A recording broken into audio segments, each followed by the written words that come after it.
time to begin recruiting its members so that the troops can be deployed in Afghanistan and elsewhere? Well, let me say that I don't discuss military decisions. That is more appropriately worked out between our governments and our militaries. But I would just reiterate that the United States stands ready to assist our friends in the Philippines who are seeking to counter terrorism and the threat of extremism, and we will be willing to support them in any way that is appropriate that they request. But the relationship between our countries and between our militaries is very strong and cooperative, and we look forward to continuing that. Let me state that under the VFA, the United States forces are here to assist, advise, and train. It's limited. As far as combat matters are concerned, that's purely Philippine. But on the other hand, in addition to the assisting, training, and advising, there is also the socio-civil as well as the humanitarian aspect of the undertaking. And the humanitarian aspect came out into the fore in the recent Quezon encounter, where U.S. Personnel were able to deploy not only personnel, I think there were about 2,600, but also equipment, helicopters, Sorjet boat, forklift, bulldozers, and all of these, and immediately assist our people. And let me say that in my particular city, the one who led in the first search and rescue were U.S. Navy personnel with their Soviet boat. So this is the other aspect. So between the two, the socio-economic and the humanitarian, as well as the supporting, advising, and training, I think that's worked very well for us. Thank you very much. The third question will be asked by Mr. Javi Severino of GMA 7. Madam Secretary, good afternoon. Welcome to the Philippines. Ma'am, you were quoted at the Planned Parenthood's National Conference several months ago that, quote, reproductive rights will be a key to the foreign policy of the Obama administration.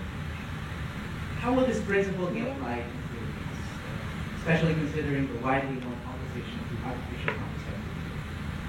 Well, of course, as with any policy, we work with our partners and our allies, and it is up to the people and the government of the Philippines to accept any assistance that we might be willing to offer.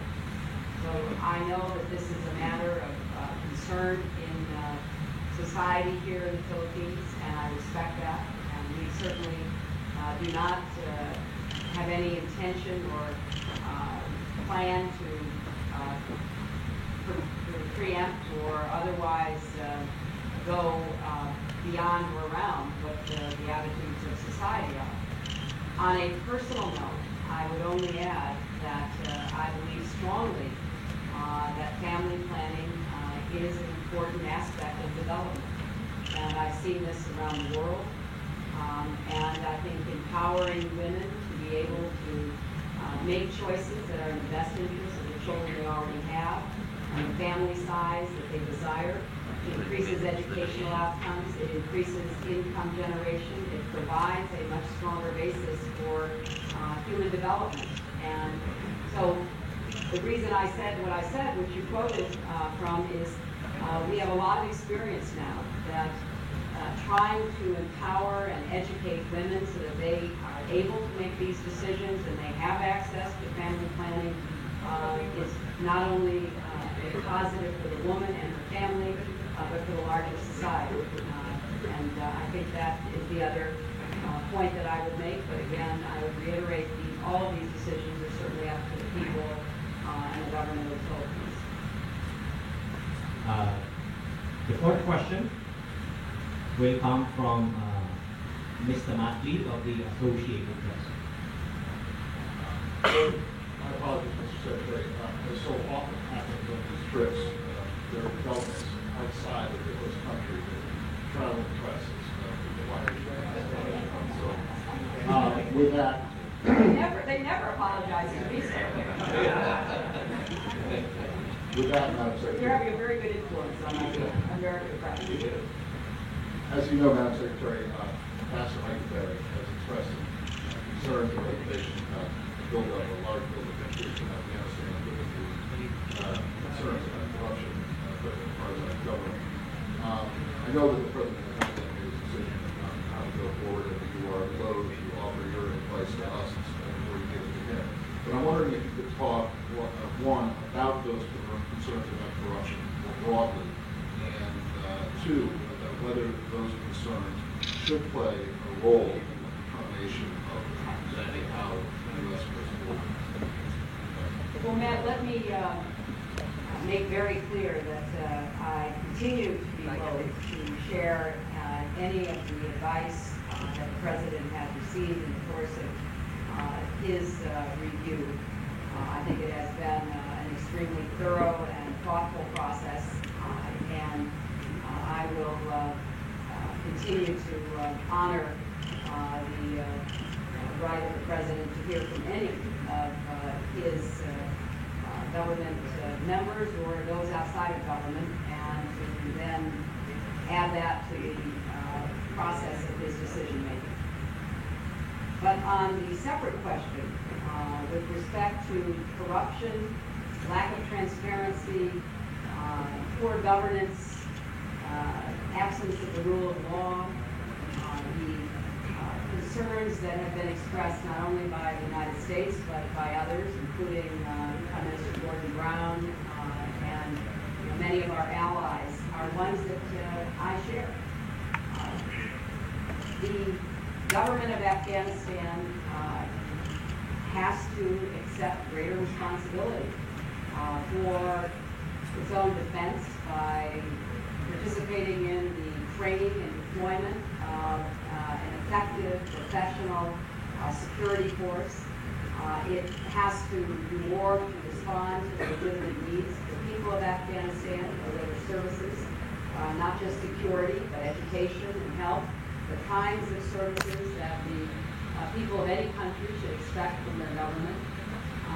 And we're looking to President Karzai, as he forms a new government, to take action that will demonstrate, not to the international community, but first and foremost to his own people, that his second term will respond to the needs that are so manifest.